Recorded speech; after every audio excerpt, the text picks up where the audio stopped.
Frag Attack Radio. Ladies and gentlemen, welcome back, baby, for another episode of Frag Tag Radio. And here with you today are your boys, Pradius and Jay to the Ray, baby. So, of course, first we got to get that plug out there. Xbox News by Bright AI, greatest app ever created by man. It is available on Android devices. It's no longer on the marketplace for iOS, but you can still download it and put it on your iPhone through the Game Monster website, I think. And from what I saw inside the Xbox app, there's a notification that comes up at the top that says they're coming out with like an Ultimate Game app that covers all the systems that's going to be coming out soon. That'll be available on Android and iOS, and it's supposed to take the place of... It'll be up on iOS too? Yeah. How do you know that? It's in the notification. Next time you open up the app, just touch on the little notification at the top. Well, that's good. So that means we'll be back on iOS if they put us on that app. Yeah. Well, of course, you can always access us on iOS through Stitcher Radio or that brand new podcast app on iOS 6. Oh, baby. Gotta love it. So, yeah, check us out on those. And like I said, Bright AI, great company. They make a bunch of great apps. You know, Duke Nukem Sounds, the Chelsea Soccer News, you know, Battlefield 3 News, PS3 News. The hell with Chelsea. Oh, man, what they do now. They lost in the finals of the Club World Cup this morning. Oh, that ain't good. That ain't good. But yeah, it's a slick-looking app. And as always, you can catch us on Twitter at FragTag Radio. And if you're a real stickler and you want to get that episode 15 minutes early, you hit us up on fragtagradio.com. 15 seconds early. 15. Where we've got that 15 seconds of exclusivity. You can hear it there first. Actually, last week I think I posted it on the Twitter first, so woo! I don't know. Anyway, so yeah, check us out on all those different venues. And on the top of the docket this week, before we go into the news, we want to talk about the Spike Video Game Awards, which came on, was it, a little over a week ago now, and have our thoughts on them. So, what we starting with you, and then I'll come on in. What was your thoughts on the VGAs? It was all right. I don't think it was as big as it was in past years, but it wasn't bad. Not bad. Decent. Some stupid choices, but some of the choices they made weren't quite, what I thought they should have been. But not at all. Yeah. Just looking at the list here, Game of the Year, The Walking Dead. That's no. I mean, that should have easily been Halo 4, Black Ops 2, Assassin's Creed 3, Dishonored, Borderlands 2. The list goes on of games that were better than The Walking Dead. And that's not saying that The Walking Dead was a bad game. It was a great game. It just wasn't Game of the Year. But evidently, Spike TV thought so. Studio of the Year, Telltale Games for The Walking Dead. I don't think they should have got Studio of the Year either, but... Well, let me ask you this. Okay, never mind. Best downloadable game, The Walking Dead the game. I thought Journey won that. I was about to say, how did Journey win best downloadable game, but The Walking Dead won best game? Yeah, as I was saying, it definitely maybe should have got best downloadable game, but even that is kind of questionable to me because I played a lot of great downloadable games this year. Mark of the Ninja. Mark of the Ninja was awesome. What you call it? Dust. Dust. Was awesome. Tale, yeah. There was a bunch of them. The Trials Evolution was phenomenal. Like how they have the level editor on there. You can go on there and download an infinite number of tracks created by other users, and they are like quality tracks, like tracks that the developers themselves could have made. What was the one Deadlight. Deadlight, Mark of the Ninja. That was a good game, and too. Dust, to me, are the three standouts. But Deadlight was awesome. If that game was just a little bit longer, I think that could have been downloadable game of the year. The only problem was that it was too short. And I understand it was an arcade game, but it was short even by an arcade game standards. Like, I think I beat that game in like 3 to 4 hours. So, Let's see, Character of the Year, Claptrap. I thought Master Chief should have got it, but that's just my personal opinion. I can definitely see how Claptrap got it. Well, she wasn't even nominated. I know, but I think she should have got it because essentially Halo 4 was all about Cortana. Her performance in Halo 4 was great. Mm-hmm. Game of the Decade, Half-Life 2. We were talking about this one before the show. Half-Life 2, again, great game. Shouldn't have been Game of the Decade, though. And you were saying you thought Mass Effect 2 should have been Game of the Decade. Very, very, very easily could have won Game of the Decade. Definitely. And I could think of a few myself. But best Xbox 360 game, Halo 4. That's no doubt. Yeah. There was nothing else compared. That's a given. Best PS3 game, Journey. Would you agree with that? You're the Sony guy. I would say so. I mean, there wasn't really, ironically, there wasn't very many PlayStation exclusives that came out this year. And from what I hear, the PlayStation All-Stars Battle Royale game didn't turn out as good as they were hoping. No, I wasn't never really excited for it to begin with. I mean, I love PlayStation, and I didn't even get that. So, well, I've always been a fan of the Smash Brothers games, and so even though I'm not a big Sony fan, I was actually thinking that might be a fun game to play. But it's fun. After reading their reviews, they're saying that it can't hold a candle to Smash Brothers. Well, it probably can't, but it is fun. I've played it quite a bit, and it's fun. I feel like I would get tired of it very quickly. You know? Well, isn't that the case with most fighting games? Like Mortal Kombat was a great reboot of the Mortal Kombat series, but I just found that I couldn't find myself playing it for that long periods of time. And after I'd beaten the storyline, I never really felt the need to go back and play it again. Yeah. I can see how younger people, like especially kids and teenagers, might get more play out of it because they've got friends coming over their house all the time, playing against each other. But, adults like us, we don't, be having our adult friends come over so we can play Mortal Kombat against each other. So it's different for adults when it comes to fighting games. Best Wii/Wii U game, New Super Mario Brothers U. I guess I would agree with that. I haven't played any Wii games recently.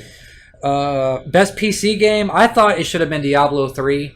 I think it should be PlanetSide 2. I heard that was awesome as well. XCOM, I don't know. Hard to say. I hadn't played it, so. Well, I don't know how it is on PC, but I played it on Xbox 360 and wasn't impressed. Best shooter, Borderlands 2. Medal of Honor Warfighter should have won this one, hands down. That is a joke. Do not take him seriously. But that should have been either Halo 4 or Black Ops 2. Borderlands 2, great game again, but I don't think it should have been Shooter of the Year. It also got Multiplayer Game of the Year, which I understand the game is made for co-op, which is essentially quote-unquote multiplayer, but when I think of multiplayer, I just don't think of Borderlands. Maybe I'm wrong. But I think Halo 4 should have got Multiplayer Game of the Year or Black Ops 2, either one of those. Those two games are neck and neck for me. They're both really, really great shooters. Best action adventure game, Dishonored. I think that's one of the few that I can agree with. Also, best RPG, Mass Effect 3. Honestly, best action adventure game. I love both of them, but because of the length of Dishonored, I think Assassin's Creed 3 is a better game. Just for sheer content, because Dishonored was incredibly short. It was short, but I think I had more fun playing Dishonored than I did Assassin's Creed. I'm an Assassin's Creed fan, but I was very impressed with Dishonored. I really like Dishonored. I'm looking forward to the next Dishonored, but I just think Assassin's Creed 3 was a better game. I'm hoping that Dishonored will get a proper expansion, considering how short the game was. And I know that the Dunwall City Trials is definitely not going to be the only DLC. They've already said that they've got other DLC in the works, and a lot of it is single player content. So I'm hoping that they'll add some more awesome single player missions. Yeah. Let's see. Best individual sports game, SSX. How you feeling about that one?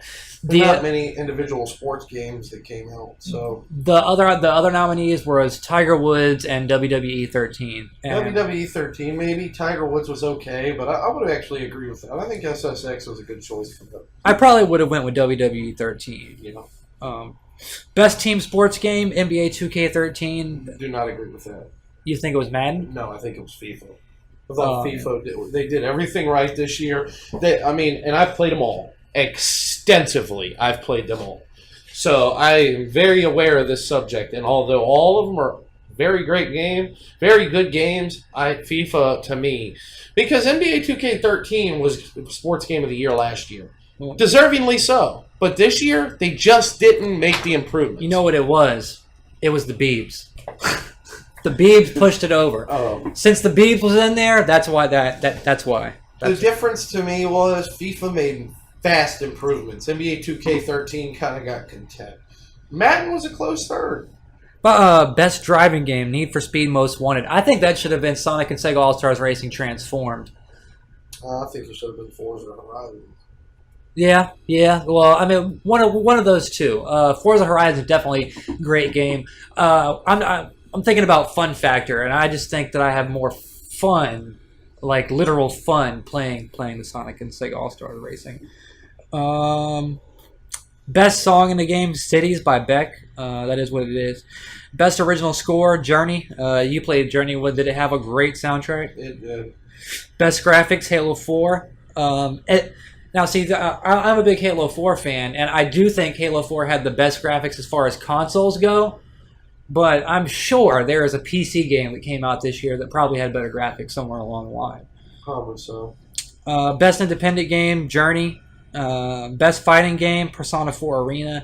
Best handheld / mobile game, Sound Shapes. What is it with Sound Shapes? People love it, but I'd have to disagree on that now.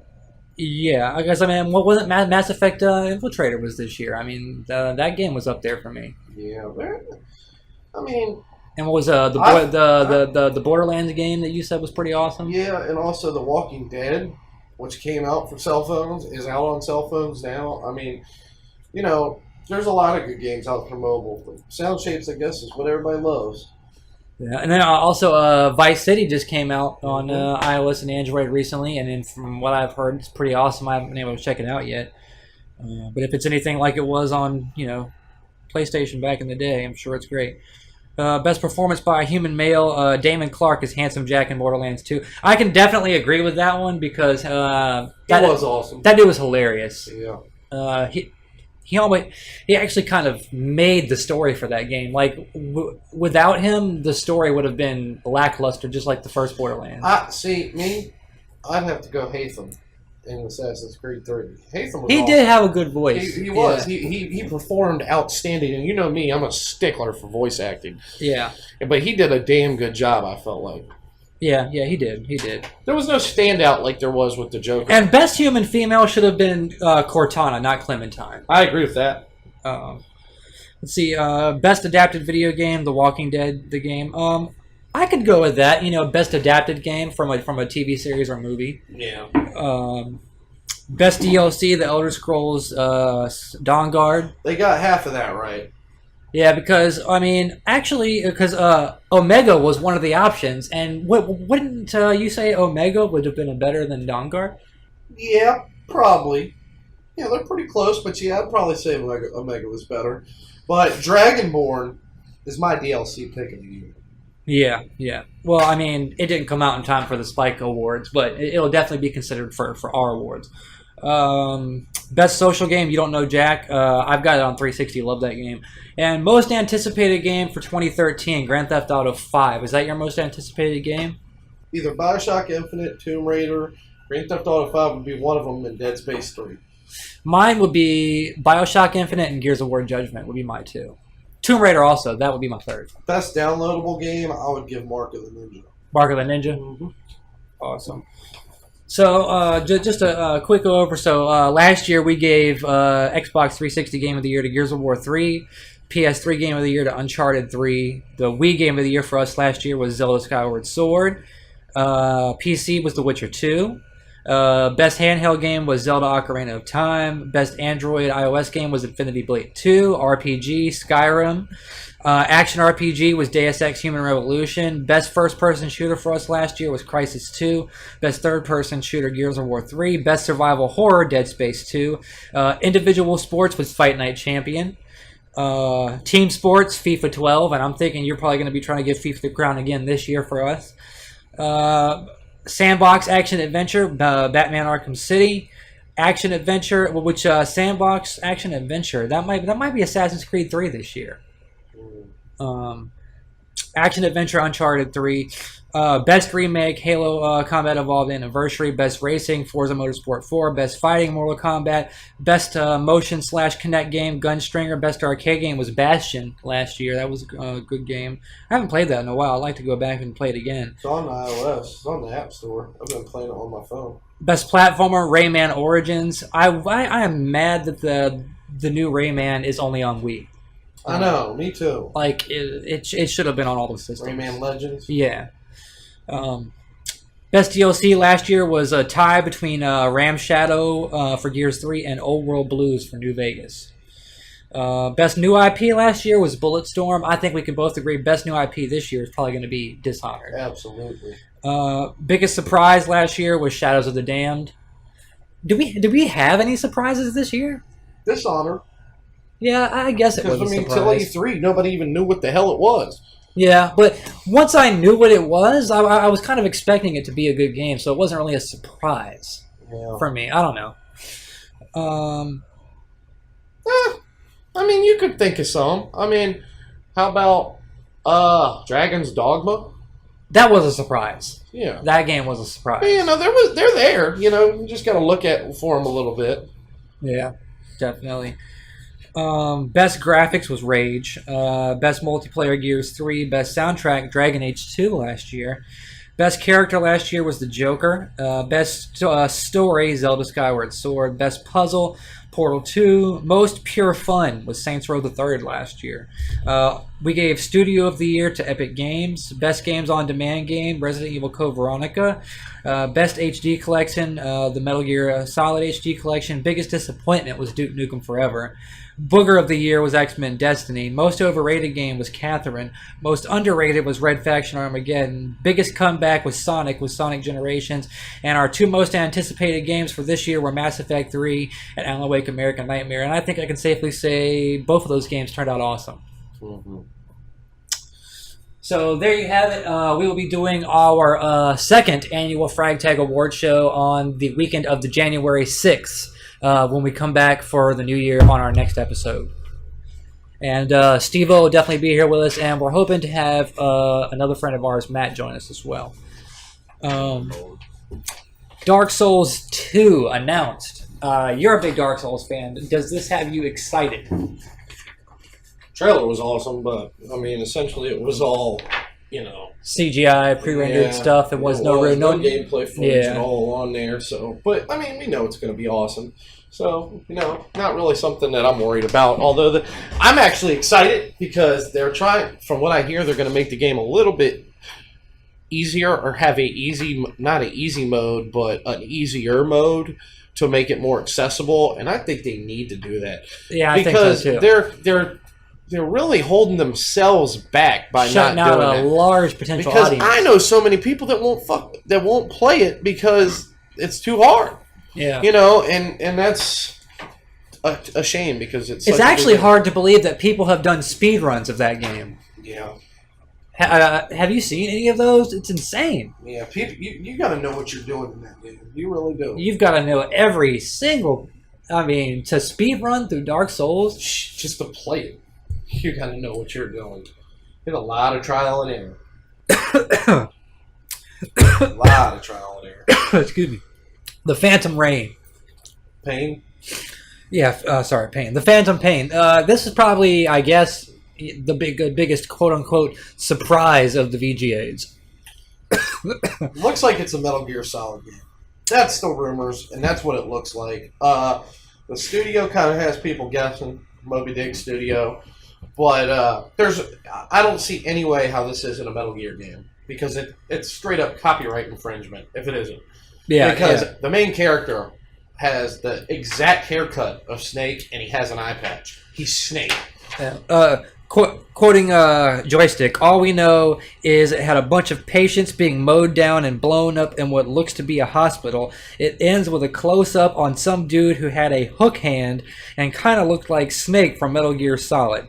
No, kind of about that. Yeah. The only thing that is he had a hook hand. Yeah. So that kind of, why does Snake have a hook hand? Right. But that could easily be explained in the first 2 minutes of the game. Oh, yeah. You know, I mean, but the fact that his hair was, I mean, that it's not as if Snake has a common look.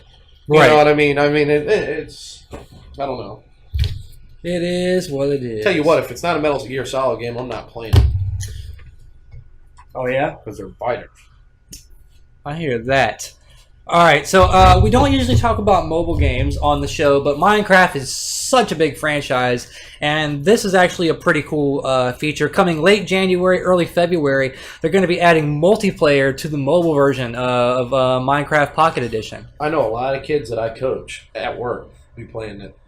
Oh, yeah, Solomon plays it constantly. I actually have to force him to get off of Minecraft and play something else sometimes. It's just that serious. What does he do? Build stuff all day long. And, when he's not playing Minecraft, he's on his laptop watching YouTube videos about Minecraft. And when he's not doing that, he's at school drawing pictures of Minecraft characters. I don't understand what... I mean, it's cool and all, but I don't understand how somebody can get sucked into it the way they do. Maybe Steve-O can explain it to us, because he's all about it, too. He's just as bad as Solomon. That's the only game he wants to play. He actually skipped the Spike Video Game Awards because he said that he would rather play Minecraft. Like, come on now. I can totally give up an hour and a half of my time to watch the VGAs. I mean, Minecraft is going to be there later. But maybe that's just me. So speaking of Minecraft, the Xbox Live Arcade version is going to be reaching quote-unquote the end in Title Update 8. The end of Minecraft, which involves battling a giant ender dragon in a barren, vast void, is coming to the Xbox Live Arcade version of Minecraft in Title Update 8. So that is actually pretty awesome, because there's no boss battles, in Minecraft, right as it is right now on the 360 version. And of course, also title update number 7 is coming out very soon, and that's going to add villagers to the game, as well as a slew of other features that are going to be pretty awesome. So, like I said, Minecraft, awesome game. I just, I can't spend every waking moment on it like a lot of people can. Yeah. And maybe somebody out there can explain it, to us, why someone could spend their whole life on that. Please do. New Xbox Live apps available for all. Downloaded them all. A whole throng of new apps are now available on Xbox 360. In the U.S., we have seen the launch of the Maximum and CNET apps. Also SkyDrive. Yep, SkyDrive and Karaoke. Mm-hmm. What the heck? A karaoke app? Yeah, that's the way it appears. So you just plug in your Rock Band mic and load up that app and do karaoke? I'd assume. I haven't checked that one out. That's the only one I haven't checked out. And it's free, huh? I mean, that almost sounds like something that they could have just made into an arcade game and made money off of. It's actually kind of baffling to me that they're letting it go for free. Yeah, I don't know how it works. So. Let's see. As a lot of people already know, SkyDrive lets you view pictures and videos stored on your Microsoft Cloud. Also, other Xbox 360 apps cropping up across the globe include Vevo, finally coming out in Spain, Italy, and France, and Cinema Now finally making its appearance in Canada. Xbox Live spoke soldier Major Nelson also detailed a list of over 40 apps coming to various regions before spring 2013, including MTV, PBS, Flickster, and Vimeo apps for the US. Interested to see what exactly is going to be on the MTV app. Hopefully it'll be one of those things where you can link it up with your cable provider and have full episodes, and hopefully not something like the Sci-Fi app where it's just a bunch of clips of different shows that you could be watching. Yeah, I know. You actually had mentioned this to me first before I read it anywhere else. Microsoft was rejected their renewal of the Killer Instinct trademark because some TV show named Killer Instinct that no one ever even knew about or watched and was canceled after its first season also had a copyright for it, and they were denied because of that. That is ridiculous. But Good news is that this is just standard procedure. In short, this means pretty much nothing. When asked if there was more to the rejection, it's just an office action. But believe it or not, this happens to tons and lots of trademark applications and is not by any means the final say on the application. It just means that Microsoft needs to provide more evidence to overcome their objection and move forward with the application. So pretty much they just need to bring in, more evidence of them owning the Killer Instinct franchise, and they'll be able to, carry on, as it's just delaying them and costing them some extra money, I would imagine. Now, this here... Epic Games. Problems. President Mike Capps has now left. So we got Cliffy B, sabbatical, came back from sabbatical, left again. Peace. And then Rod Ferguson left. He's over working with Kevin Levine on Bioshock Infinite now. And now Mike Capps, not only the president, but also one of the main developers of the Unreal Engine. That is the backbone of Epic Games. Without the Unreal Engine, I mean, they would not have as much money as they do. Nope. It sounds like... they're all running for cover. Yeah. I actually saw an interview with Cliffy B a couple days ago, and he said the reason he left Epic Games is because that he didn't want his entire legacy to be a chainsaw gun, that he wanted to be known for something else. Yeah, and I saw where he plans on starting his new studio. Yeah. And he wants to, talk about what the studio's about, what kind of games they're going to make, and all that. So yeah, definitely interested to see what he does in the future. And big news for me: 4 new tables for Pinball FX2. I know how you love those pinball tables. Yes, and this is the Zen Classics collection. So if you played any of Zen's their older pinball game, you've already played these tables before. They've remastered them in HD and gave them all new ball physics so that they go right along with all the other Pinball FX2 tables. You can get all 4 tables for, I think it's 800 Microsoft points. The names of those tables are Tesla, Shaman, Eldorado, and V12. Download right now. If you like Pinball FX2, I mean, that's a must download. But yeah, so that's pretty much all I would say about that. Double Fine is coming out with a game called Kinect Party, and it's going to be free for the whole year of 2012. Well, what's left of 2012. And so no word on what the price is going to be in 2013, but you're definitely going to want to download that this month. 2 weeks left in 2012, I guess. Pretty much 2 weeks, maybe 2.5. And yeah, download that for free while you can. It looks to be a pretty fun party game for your Kinect that you can play with the kids, or maybe friends come over if you're drunk. I don't know. We'll see. Retro City Rampage and certification for Xbox Live Arcade. I've been looking forward to playing this game for a while, and we've been talking about it on the show for a while. So definitely glad to hear that it's finally coming out on 360 soon.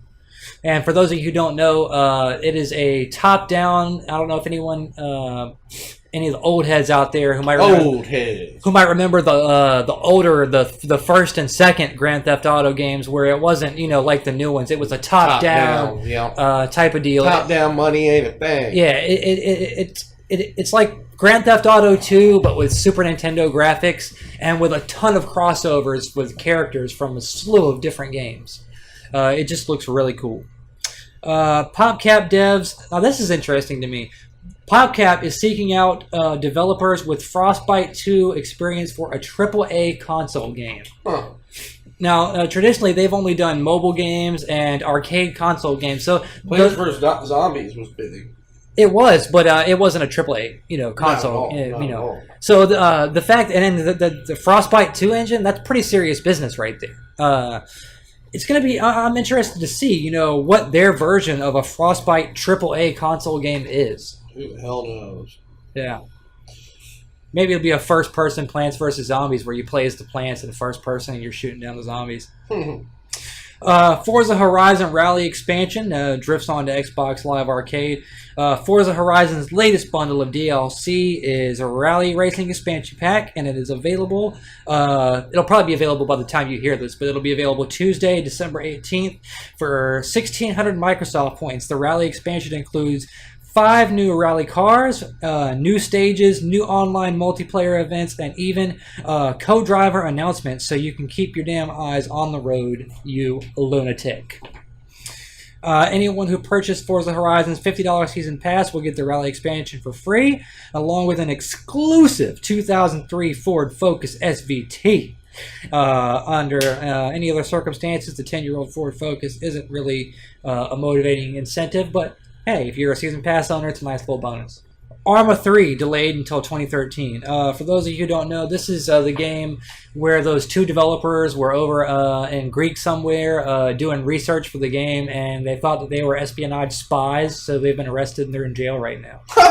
Yeah. What? Yeah. I didn't hear about that. Yep. But development for the game continues on, and but the game has been delayed till 2013 since 2 of the main developers have been jailed. Interesting. Dead Space 3 scaring up those Kinect voice commands on Xbox 360. Dead Space 3 looks awesome. I can't wait. It does. And they're giving you so many incentives to play co-op. A lot of the guns have dual damage if it's co-op. Like, it'll say, causes such and such damage. Triple damage if hit by another partner first. They all have, like, co-op bonuses. Now, is there going to be some sort of a scoring system where both of you are going for high scores as well as playing cooperatively? No, I don't think so. I think that would actually be kind of cool. So it would be a co-op and competitive experience at the same time. Yeah, but from what I understand, when you're playing cooperatively, you're taking different paths a lot of the times and stuff like that. You know, kind of working together to do certain objectives and stuff, going different ways. So I don't know if they want to do that because maybe I think they feel like it might take away from the story, scary factor of it. It could, but the reason I say that is traditionally when you play a co-op game, you've got that the one player who's the guy who's going out and killing everything, and you've got that other player who likes to sit back and watch their teammate do all the killing while they just continue to stay alive. And I think a high score system like that would deter people like that from just staying back and doing nothing and letting their co-op partner do all the work, if you know what I mean. Yeah, I don't think they'll be able to do that in this game, though. Because from what I read, playing co-op, you actually have to work together really strategically to get through the game. And I'm sure enemies will probably be coming from all angles. Yeah, oh yeah. But yeah, so the Kinect voice commands, for example, you can say things like give stasis or share ammo, and you'll automatically give stasis or share some ammo with your co-op player if you've got the Kinect. And that's just a couple of examples. They've supposedly got a whole slew of different voice commands that you'll be able to use. Let's see. EA also had a small room to test out the Kinect functionality, a place where some people accidentally discovered the best use of the feature was couch co-op. A PR representative was there to supervise and offer help, but she ended up healing and forcing Isaac to share resources while the player concentrated on fighting the Necromorphs. It was interesting and incredibly useful union for players that are playing together in the same room. Yep, yeah. Boom. All right, now, we talked about this recently, and I was pretty upset about it. Epic has clarified the lack of down but not out in Gears of War Judgment multiplayer modes. Not the multiplayer down but not out mode. And I'm just going to go ahead and just read this. Go ahead and just read it, Pete. Go ahead and read it, Pete. Gears of War Judgment still includes the series' trademark down but not out mechanic in some modes, Epic Games has clarified. The Gears of War community forums went into a downward spiral and rampage after Gears senior producer Chris Wynn tweeted, "Down but not out is not in any of the multiplayer modes for Gears Judgment. We knew this to be inaccurate because we've already seen it used in the Overrun multiplayer mode." So the studio was contacted for clarification, and they answered back, "Down but not out is featured in Gears of War Judgment campaign. As far as competitive and co-op multiplayer, down but not out like features exist in Overrun, whereas the medic has the ability to revive teammates who are down but not out with the new stem grenade, but not any teammate can revive people anymore, at least not in Overrun mode. The difference is they are stationary and are not crawling around. Grenaders on the Locust side can go down but not out and then be revived by the Cantus, but only the Cantus. Other obvious reasons are the new free-for-all mode. Obviously, you wouldn't want to revive a downed enemy in the free-for-all mode, so there's no point in having it there. and we have more modes to announce, so we can only comment on the modes they've announced so far, which leads me to believe there are going to be other multiplayer modes to feature down but not out. But obviously, the free-for-all mode is not going to be including that. So that is good to know. Metro Last Light launch copies include Ranger mode as a limited edition. So if you pick up a first-run copy of Metro Last Light, you will get the limited edition, and that will include Ranger mode, as well as some other extra stuff that you'll be rewarded with. So that's pretty cool. It'll also include a Ranger loadout, which I don't know. I guess that'll be like some sort of weapon and maybe some armor. I don't know. I'm looking forward to that game, though. I really am. Did you play Metro 2033? I did a little bit. I didn't beat the game. It was a great game. I played it after you told me about it. I had gotten it from GameFly and checked it out. But unfortunately, when they sent it to me from GameFly, it was on my queue list, but it wasn't the game I wanted. Right. So I only played it a little bit, and then I sent it back so that I could get the game I did want it. But it was a pretty cool game, you know. Yeah. Definitely liked it. That was one of the sleeper hits. That was a surprise game when it came out because I wasn't expecting that game to be anything serious. Right. Rage finally getting that DLC we've been talking about. I'd say they're a day late and a dollar short on this one. I mean, the game has been out over a year. A little ridiculous. And it is the first and only DLC for Rage at that. But they had supposed to add like 4 or 5 new areas or something like that. Oh yeah, that'll be out on December 18th. They've officially announced the Scorchers DLC on its official blog, confirming the addition of an Ultra Nightmare difficulty level, as well as 6 new areas, new mini games, and a new nail gun weapon. It will arrive on Xbox 360 and PC this coming Tuesday. No word yet on when it will be coming to PS3, but I'm sure it'll make its way there eventually. Yeah. BattleBlock Theater development is in the home stretch, and it is about time because it seems like forever we've been waiting for BattleBlock Theater. Yeah, it's been a long time since we started talking about it. I mean, we talked about this game for a long, long time. I mean, Castle Crashers was damn near a launch game for 360. Yeah, I mean, it's been a very long time. That is for sure. I'm starting to think that they might be saving this as like a launch title for the new Xbox Arcade that's going to be on the next Xbox. I hope not. I hope not too, because I want to play it and I want to play it now. But I want to play it and I want to play it now. I do, man. The developer warns of many rounds of testing, submissions, and other work that needs to be done between now and release. BattleBlock Theater is apparently complete enough to make it through the ratings boards, which is a good sign. The ESR beating has rated it T for teen, by the way, which carries content descriptors warning of blood and violence. So, I mean, that should be no surprise. There was blood and violence in Castle Crashers. Yeah. The Metal Gear Rising demo will be available over here in the U.S. Coming in January on Xbox Live and PSN. Now, it's worth noting, if you picked up the Zone of Enders HD collection, you're already playing that demo because it's packed in with the Zone of Enders HD collection. And if anybody has played it, please hit us up and let us know how it was. I was actually thinking about picking up that collection just to play that demo. But yeah, I'm curious about it. Yeah. Earth Defense Force 2025 will be coming out in 2013. That was another surprise game when it first came out. Earth Defense Force 4, the previous console release in the series, Earth Defense Force Insect Armageddon, was just it's just crazy. When I saw that game, I just thought it looked like kind of generic. But then I saw the reviews and I was like, wow, it's actually getting pretty decent reviews for a really low budget game like that. So I played it and it was actually a fairly fun game. You know, it's no Call of Duty or Halo or anything, but it's a fun distraction. You know, I would say a rental, but it's not something I would go out and spend hard-earned cash on or anything.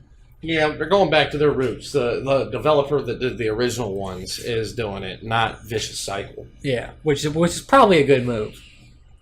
The next Borderlands 2 DLC is Sir Hammerlock's Big Game Hunt. Achievements have come out and people have saw them, and they have outed this DLC early, just like they did the other two. Yeah, and I'm sure they'll continue that trend with the next DLC after this one. Yeah, there's one more.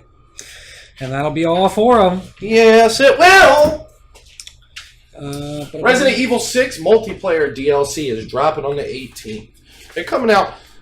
They've already come out with some new modes on Resident Evil that I saw. New maps for mercenaries. Yeah, but there's also new modes in a couple of those. If you read them, if you go on there and read them, there's a couple new modes. I just looked at the DLC for Resident Evil 6 yesterday. There's 3 mercenaries maps you can download singly, which were the pre-order bonuses, and there's a map pack which includes 2 more mercenaries maps. But no extra modes have been released yet, but they will be out in 2 days on December 18th. We're surprised. Yeah, actually, these modes are the ones that I saw, but they're actually listed on the new maps that come out on Xbox Live. Right. They just, I guess they're just saying that they're going to be playable on these modes. The 3 new multiplayer modes that will be coming out are Predator, Survivors, and Onslaught. Predator casts one player as the bioweapon Ustanok, while other players attempt to bring the big giant beast down.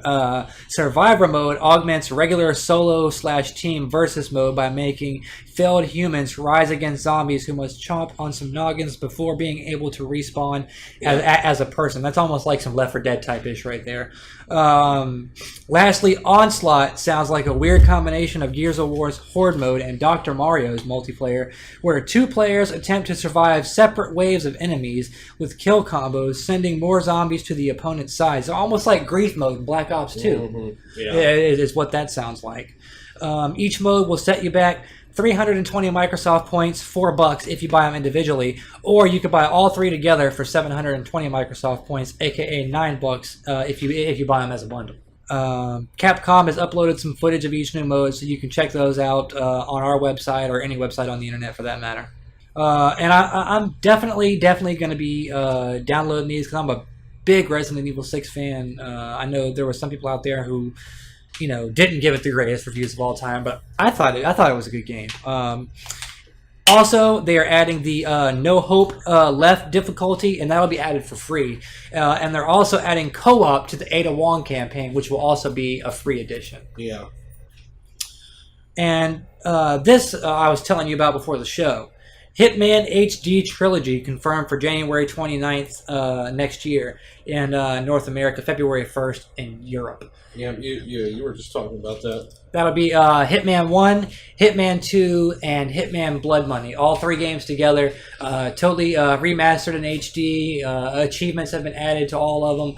I think that's pretty cool because for people who are just getting in to Hitman now for the first time with the new Hitman Absolution game, I think this will be a good way to catch those people up, or even people like me who have been around for the Hitman games but were just never really that interested in them. Can go back and now and check out those games in HD. Yeah, definitely. And considering that it's only going to be $40 for all 3 of those games, I think that's a good price. I do too. I really do. I think that's a good price, and I would venture to say that I will probably definitely pick this up when it comes out. Moving on, Insurmountable Odds in Fuse's wave-based Echelon mode. Fuse is the new game from the previously Sony studio Insomniac, and Echelon mode seems to be their version of the Gears of War Horde mode. Seems like everybody's doing their own Horde mode these days. Yeah, it's popular now. It is. It's a variant of the Horde mode. Players must survive 12 waves of increasingly more difficult enemies. The exact configuration of each wave is randomized, though you're always guaranteed 2 boss battle waves. So that'll be interesting. From what I've seen of Fuse, it looks interesting. Although I won't say I'm highly anticipating this game. Are you? No, I can't say that I am. Me either. Maybe it's the name. Fuse just isn't an intriguing name. I mean, it just sounds generic. Yeah.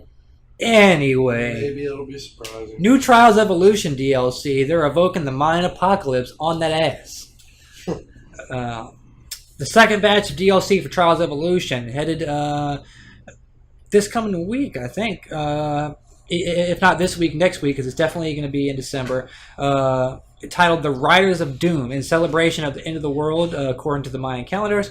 Riders of Doom will run you 400 Microsoft points, which was the same with the last DLC. The DLC will include 40 new tracks set in the Big Sand Lands, and an apocalypse-inspired environment that we built up and destroyed throughout the stages, and also a new Banshee bike. Riders of Doom also adds hundreds of new objects to the level editor and has 10 new skill games, including an infinite series of generated extreme obstacles. I think that is awesome for $5. That is a great expansion for Trials Evolution. They've come out with a lot of little DLC packs now.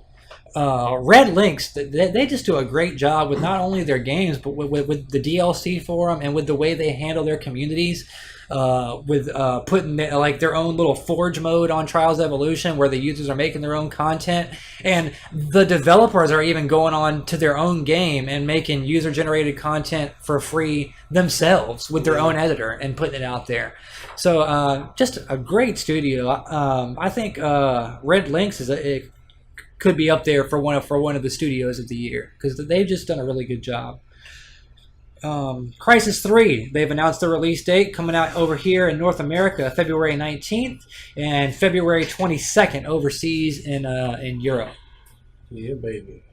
Bioshock Infinite delayed again. Big surprise there. Coming out March 26th. Oh my god. How many times are they going to delay a Bioshock Infinite? It's good, though, because this one looks pretty solid. Looks pretty definitive. They're starting to come out with more and more content about it. So, let's start with the bad news. Kevin Levine said, as he told a packed press room recently, his studio's long-awaited Bioshock Infinite has once again delayed. The follow-up to 2007's critical and commercial hit Bioshock is scheduled to launch for PC, Xbox 360, and PlayStation 3 March 26th.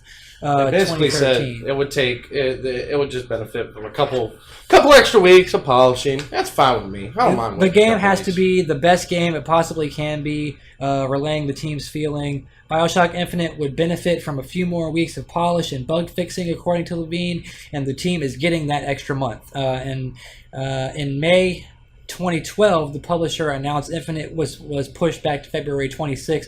I think it was originally supposed to come out this year, wasn't it? Yeah, originally. Yeah, so... but then isn't Gears of War Judgment coming out right around March 26th as well? Like, that's just... Yeah, I think Gears is... actually it is right around that time. That's crazy, man. Halo 4 is getting a continuing Season 1 of Spartan Ops. They're going to have episodes 6 through 10 now. Yep, starting January 21st. Yep. And they haven't officially announced Season 2, but all signs point to yes, there will definitely be a Season 2. I'm sure there will be. And I think it's pretty cool. That's one of my favorite things. 343 obviously did a great job with Halo 4. Arguably better than Bungie's ever done, and the fact that they're just adding new Spartan Ops missions, for free, all the time is really cool. Hell, the fact that it sold 50 million worldwide is pretty impressive. Yeah, that is pretty impressive. And they're supposedly already working on the next entry. Yep, they actually started on the development of Halo 5 right before Halo 4 was even finished. So yeah, I'm sure they're already well into the development of that. Maybe not the development part, but at least the opening stage. Pre-production. Yeah. My guess is it'll probably be maybe a year after next when we see Halo 5. Probably so. A little bit of next console game. Oh, definitely next gen, yeah. And last news article of the week, more Mass Effect 3 DLC incoming.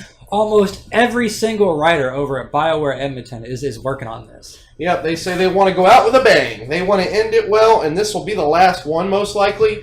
And they've brought a lot of the party members, like Seth Green and Raphael Sparge, voices of Joker and Caden, back in to do some voice acting, so they're going to be in it, because which also means that Ashley must be in it as well, because if you chose to save Ashley instead of Kate in the first Mass Effect, then that's who it's going to be, without a doubt. And also in Omega, it's just you. There is no party members anywhere to be found anywhere in it. So that's you've got Arya working with you, right? Well, Arya's not a party member. She doesn't fight with you at all? Yeah, but she's not an original party member. No, but she does fight with you, right? Yeah.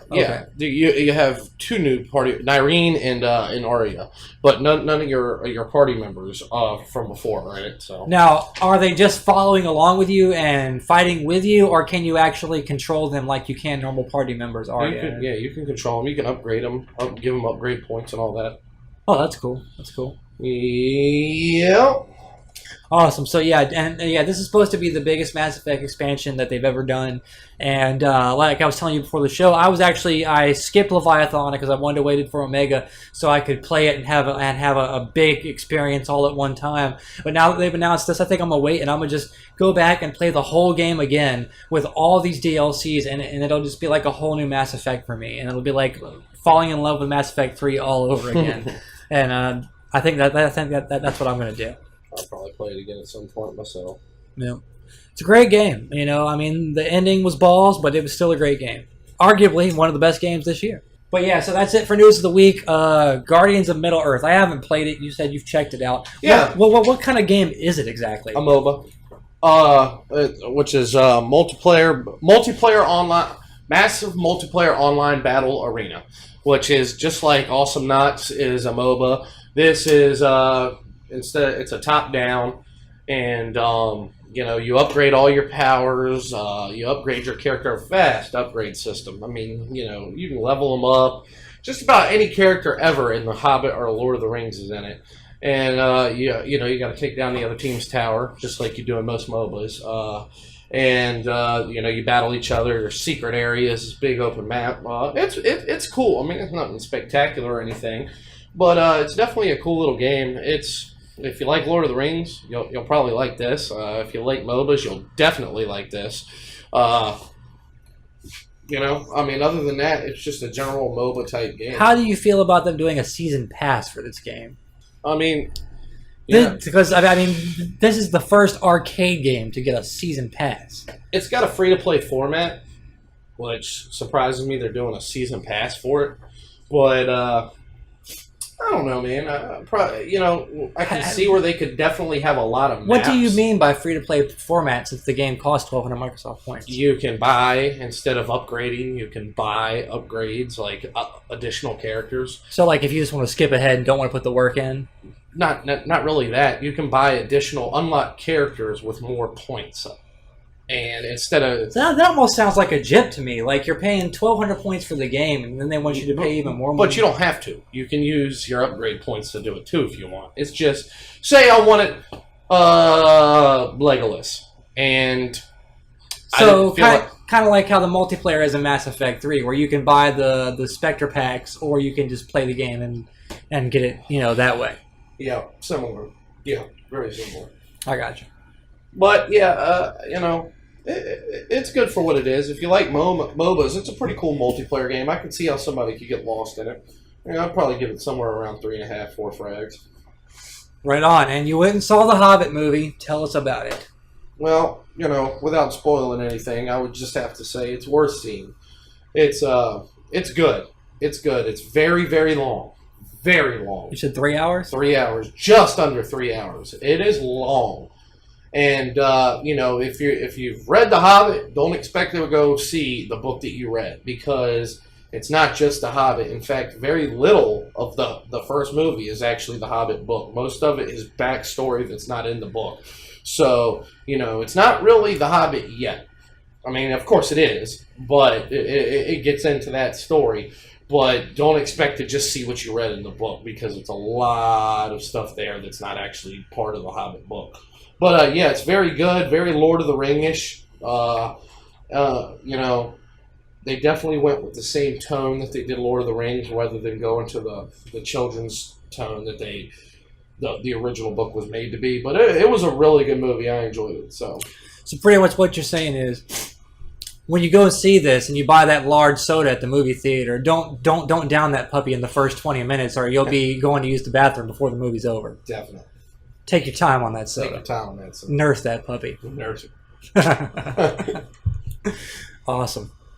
All right, so with that, we've got our two main discussions for the week, which is Skyrim, the Dragonborn DLC, and the new Crimson Map Pack for Halo 4. Well, the Crimson Map Pack Crimson Map Pack is good. I like it. Only thing I don't like about it is they're all pretty large maps. They're all three of them are big maps. I actually, honestly, have stopped playing it and gone back to normal Oddball and Infinity Slayer because I just like the smaller maps better. I do better on them. Yeah, me too. I've been getting raked on the Crimson Map Pack. I've had a few good games, but for the most part, man, I haven't figured the maps out yet, and I am struggling on them. I mean, they're huge and they're 6 versus 6, so I mean, you're going to be getting shot from behind a lot. Yeah, a lot. And there's going to be a lot of snipers, and you're just going to die in one shot, and you're not even going to know where that shot came from. Sniping is ridiculous in the new map pack. It is. There is so much sniping. So pretty much, snipers and lovers of big maps are going to love the Crimson Map Pack. If you're a vehicle guy, you'll love it. If you're a run and gun, close quarters, smaller map type of guy, you're probably not going to like it. That's very true.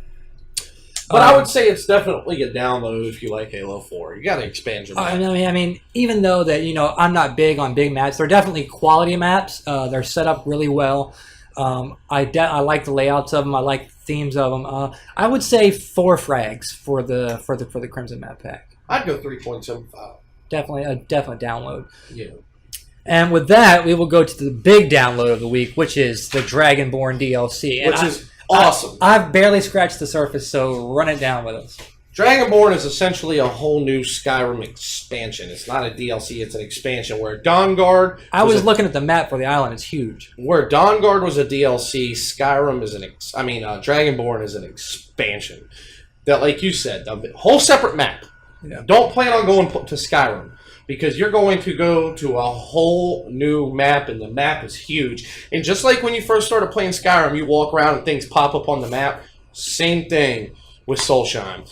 So it's huge, loads and loads and loads of new side quests, new craftable items. There's So tell us about some of those awesome new items you were telling me about. You can now craft Stalrum armor, light or heavy, and Stalrum weapons, which take the place over Daedric for the new armor to have. What's the deal with that Chitlin armor? Is that any good, or is that like the weak armor? Chitlin armor has light and heavy. That's a new type of armor, and that is also a very powerful armor. And there's also bone mold armor. Now, stats-wise, I haven't compared them because I have not maxed out the stats for those through upgrading yet, because you need bone mold and you need void salts and all that to do it. And I haven't upgraded it yet, so I can't compare the stats yet to Daedric armor, which is the best in the game until Stalrum came out. But I do know it has high stats. Chitin armor, bone mold armor, improved bone mold armor, and Stalrum. Those are the 4 new big-time craftable armors. They also have weapons for Stalrum. Stalrum has weapons you can craft. There's a whole slew of new Dragon Priest masks, Dragon Shouts. You can fly dragons now with the Ben Will Shout. You can actually fly them around. What are those 2 swords you were telling me about that were so badass? Soul Render and Blood Scythe. You have to do the Death Band mission, which is a book that you find. They're all over Soulshine. All you have to do is find the book after level 50, and it'll automatically start the quest. And basically, you go around and you go to all these dungeons. You get a treasure map. You got to follow the treasure map and kind of go to all the different dungeons, and you'll find different armors. That's a unique armor. That is not a type of armor that you can craft or anything. It's a whole unique armor. And at the end of it, you go into a room with loads and loads and loads of gold, and you pretty much get as much gold as you can fucking carry. And not only that, but you get 2 absolutely awesome one-handed swords. And they feed off each other. So if you have them both equipped, they're both stronger. So the 2 swords, the awesome armor, and the pile of gold are all for the same mission? Yes, all for the same mission. And what mission is that? Deathband. There's also another mission called Unearthed, where there is a whole new set of armor. What's the name of the book that you have to pick up? Deathband. It's just straight Deathband. Deathband's the name of the mission. Deathband's the name of the book. Okay. So, there's also another one called Unearthed, where you have to pay this guy over and over and over again to excavate this ruin. Once he excavates it, you can get down. Each time you pay him, you can go down further and further. You get a Dragon Shout down there. And the Necromancer armor, it's called Azadil's armor. The boots allow you to walk on water. Walk on water. Yeah. Nice. Which you don't have to swim anywhere. You straight just walk on the water. There's also that armor is extremely powerful. There is, I mean, I am just scratching the surface to begin to tell you the content that's in Dragonborn. It is unbelievable how much content is in Dragonborn. There's like a whole new Winterhold. It's called Tel Mithrin.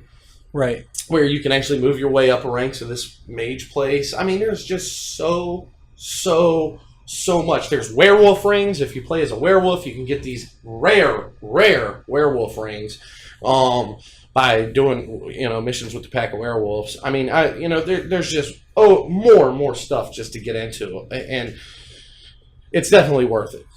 You can do so many things. There's Reeklings, new enemies that ride these boars. There's lurkers. There's the Black Book. If you find all the black books, each of them gives you a power. Like one of them gave me the power where I can no longer. Each time you get a black book, there's 4 in all.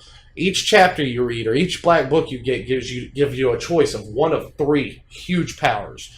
One of them, I've only gotten 2 so far. One of them gave me the choice of, I can't remember them now, but the one that I chose was I can no longer do damage to any member of my party, even if I accidentally hit them.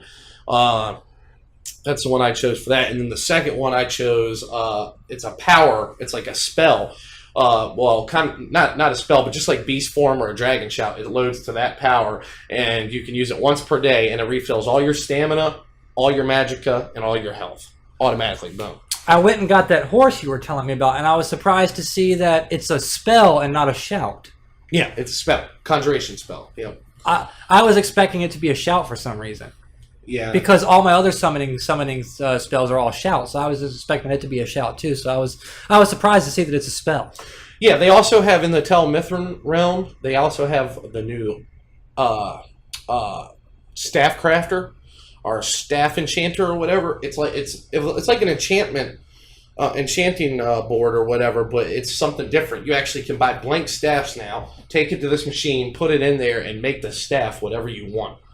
So nice, just loads and loads and loads of stuff. I mean, and that's just the beginning of it. I definitely would go 4.75 frags. Only thing keeping it back from 5 frags is it's very glitchy, as you come to expect from Skyrim. Oh yeah, it's probably froze on me about 10 times. Yeah, save often. Save often.